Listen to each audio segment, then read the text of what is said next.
All right. I think we are live. So hey everyone. Thank you for joining today's call. We'll just give it a minute for more people to come in. In the meantime, I'll just give a brief.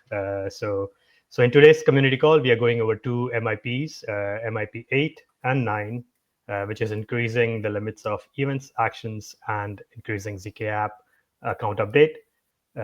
Today we are also joined by the author of the MIPs, Caro. Hey, Caro. Thank you for joining.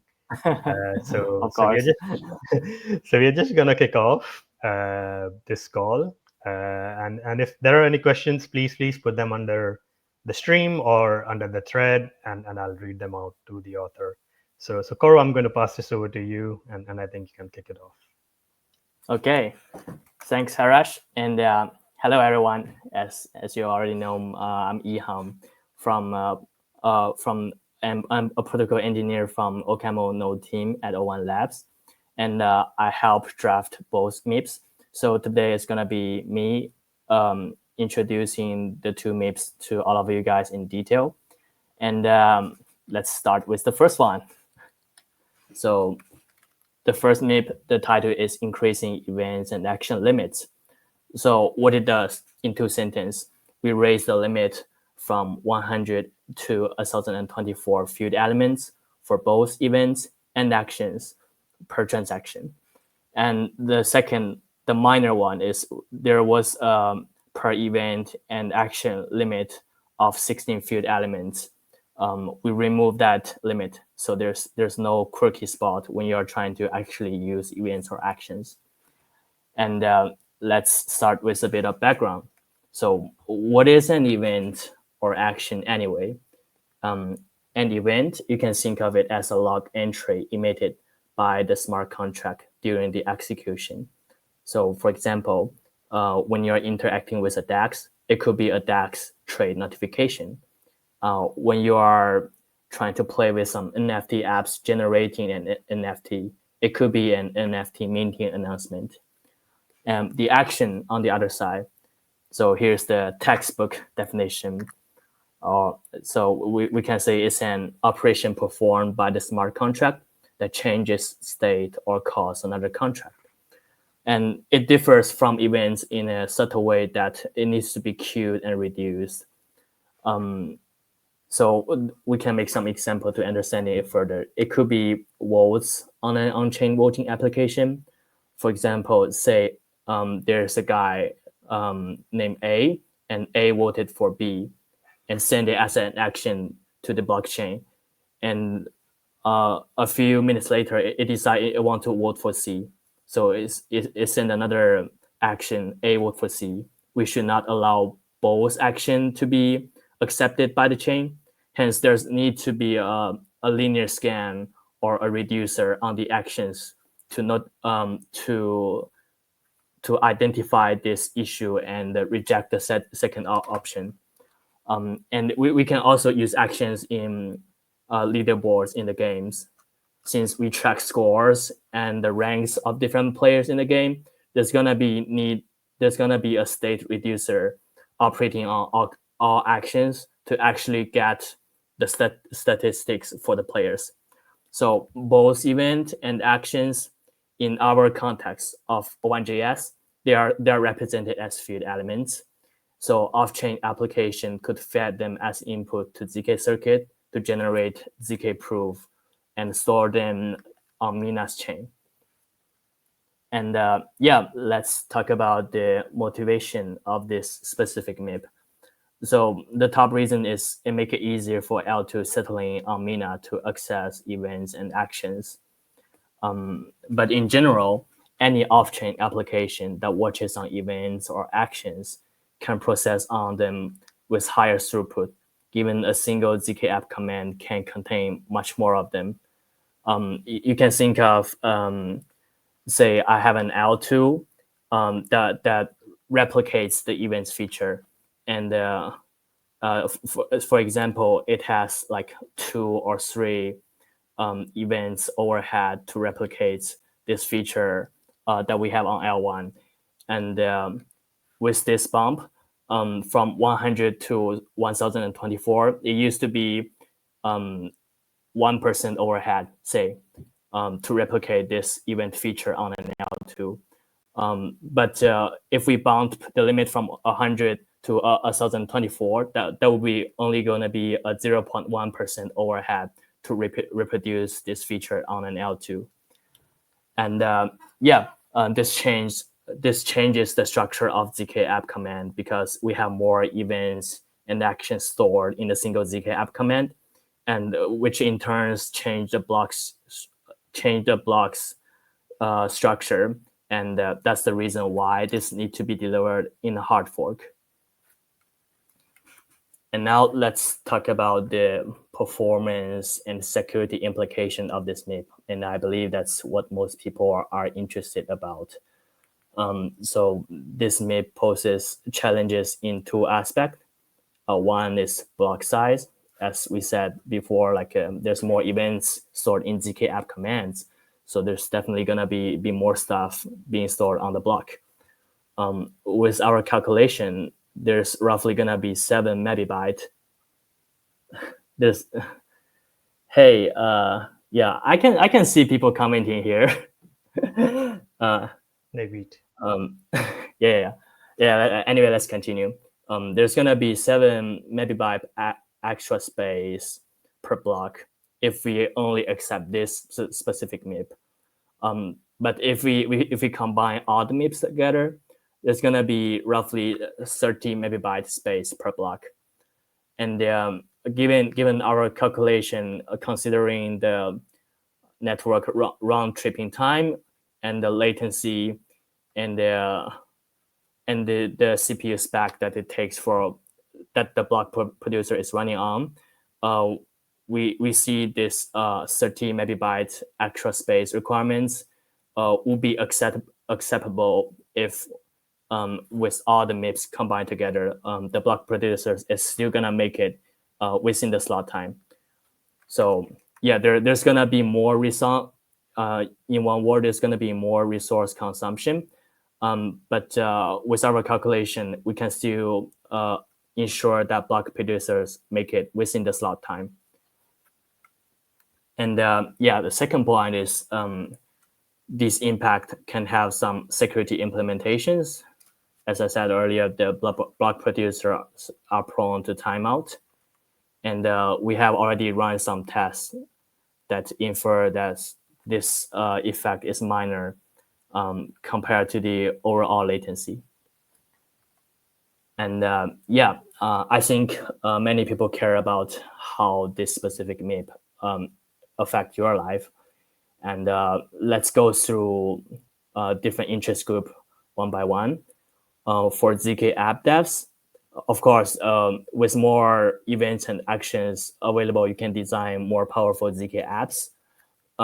If this MIP, if only this MIP get accepted and the MIP 7 didn't get accepted, and you don't want to use this feature, then you don't have to redeploy any zkApp on your end. But I think people are tend to use this feature if this MIP get accepted. I mean, otherwise, why would we deliver this feature anyway? If you want to actually use this feature, and maybe you need to rewrite some of your zkApp logic, and that would in turn require a redeployment. And also, if MIP 7 gets accepted, all devs need to redeploy their zkApp for the hard fork. By the way, MIP 7 is where we increase the zkApp state size from 8 to 32. And for block producers, they are largely unaffected. So we calculate that the block producer is going to make it in slot time to produce a block. For archive operators, so the people who is running archive node, due to the block size is bigger, the archive may grow faster. But in general, it's very unlikely for all the transactions in the block to be zkApp commands, and each command containing max number of events and actions. This is an extreme unlikely event. So we expect that the growth rate of space for the archive to be still steady, because it's unlikely for everyone to using this thing in its full potential. And for exchange operators, if you're only running Rosetta without a daemon and without an archive, then there's no effect on you at all. So your business could still keep operating. And I want to pause a bit, and if there's any question from anyone from the community, I'm happy to answer if I can. Thanks, Go. So please put any questions you have in the chat. I'm looking at the threads, and there isn't anything now. Oops, I think we just lost Coro, so you might need to give it a second for him to come back. But just to summarize, if you Sorry. want, hey Coro, welcome back. Yeah. Hey Coro, welcome back. I'm sorry. No worries. Yeah, I was just letting everyone know, like, to please visit the links of or go to the MIP on Mina Research, and if you have any questions or you can add to the conversation, you can go over there. As of now, there aren't any questions in the comments, so I believe we can continue to the next one. And if something comes up, I'll save it for the end of the call. Okay, great. Sorry for the incident just yet. Yeah. So let's continue to the next MIP. So MIP 9, the title is Increase zkApp Account Update Limit. So in 2 sentences, what we do is we use a new formula to restrict what's a valid constitution of a zkApp command. And if that doesn't sound clear enough, we roughly triples the limit of account update per zkApp command. So yeah, as usual, let's go through some background and what is an account update. So an account update is the atomic unit inside a zkApp command, and each one represents a proposed change to one specific account.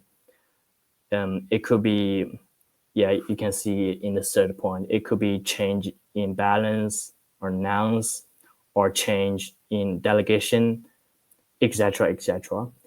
That is one account update. And we have multiple account updates. They form a tree. And the outer updates could determine if the inner happens or not. So you could think of it as a trace of the off-chain execution of zkApp circuit wired by O1.js. Yeah. And let's think about the motivation of this specific MIP. So there's several proposed use case that is driving us to actually design this MIP. So the first would be integration with fungible token standard.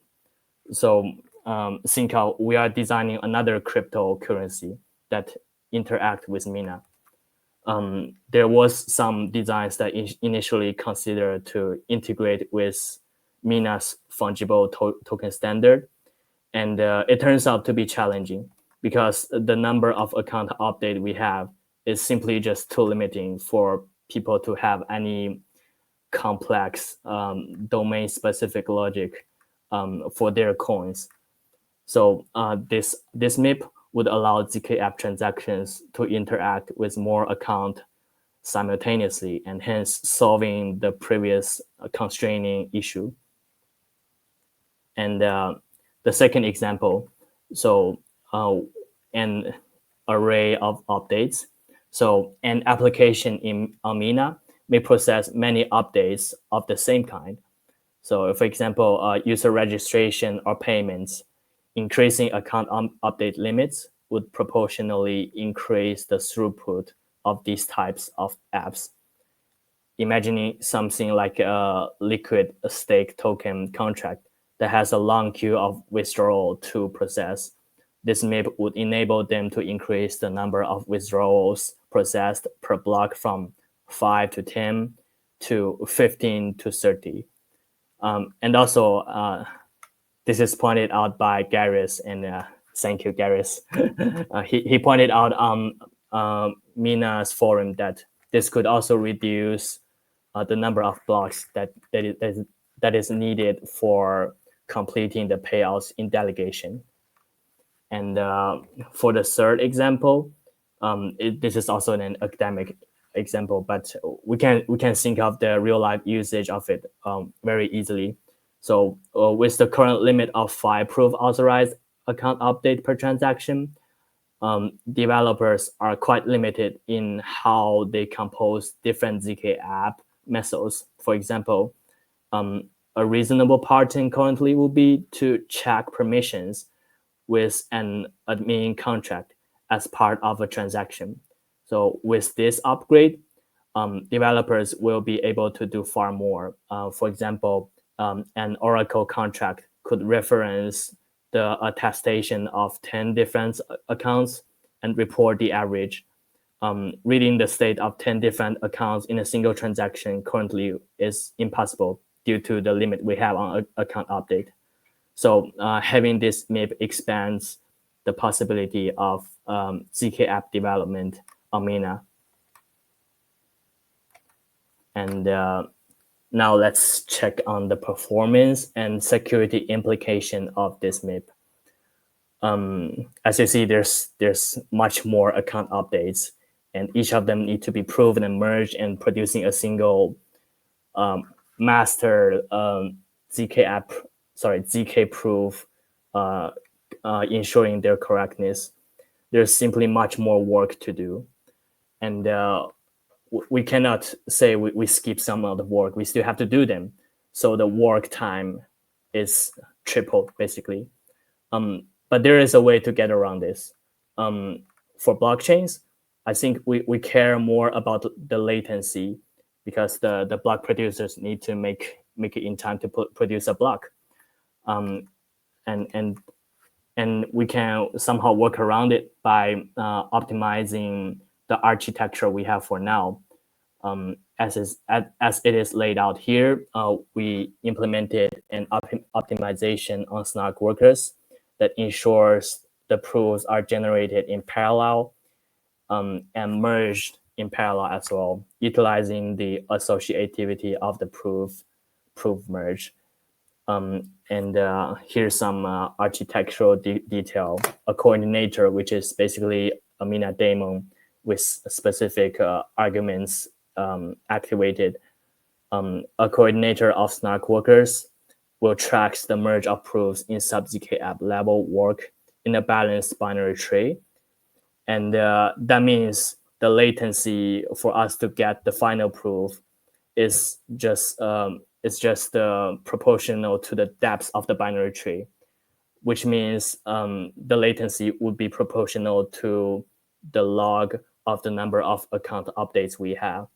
So for example, we have X account update before the hard fork, and we bump the limit to 2x account update. That would impose a constant add on the latency. So this largely solved the issue that the number of account update is concerning and the proof work time is concerning because we have this parallel architecture. And now let's check on the effects of this MIP on users. For zkApp devs, as usual, you can design more powerful zkApps, and the requirements of redeployment here is exactly the same as previous MIP. So if MIP 7 get accepted, everyone need to redeploy their zkApp. But if not, people don't need to change on their deployment. But if they want to actually utilize this MIP, there's an interest for them to rewire their application logic and redeploy their zkApp. And for block producers, as I said, there's more parallel utilization and there's more work to do. After the hard fork, we need to have block producers running more Snark workers to ensure the parallelism is correctly utilized for generating blocks. So I think we recommend people to run 3 or 4 snark workers. So there's going to be additional cost. But given that there's going to be a market mechanism deciding on the cost of generating the snark proof, we believe that the market is going to decide what's the best price for snark workers to charge on the proof, so that the block producers are not doing more work for nothing. And for archive operators, so this is the same as previous MIP. The archive growth rate may increase, but it's very unlikely for anyone to use every account update to their most potential. So we expect the growth rate in space for archive node to be steady, and it's not gonna be crazy like doubling or tripling or something like that. For exchange operators, if you are only running Rosetta, all these MIPs have no effect on your business. And yes, I want to pause a bit to see if there's any question from the community. I'm happy to answer. Hey Koro, I'm monitoring the chat, so we don't have any questions. So I believe we can carry on. Okay. Yep. I guess it's the time zone, right? Like people are sleeping. Anyway, so for a summary, both MIPS unlocks advanced zkApp designs, and the performance and security are largely preserved. And for the next steps, we are following the MIPS process. We need to collect more feedback, like from you, and everyone who has interest on Mina or developing zkApps. We need your feedback, and after that, we need to implement some tests, and we will publish the test result to the community to demonstrate that the performance we have is okay. And then after that, there's going to be an on-chain voting stage for both MIPS that is covered here. And the final stage will be merging the implementation to both Mina and the 1JS.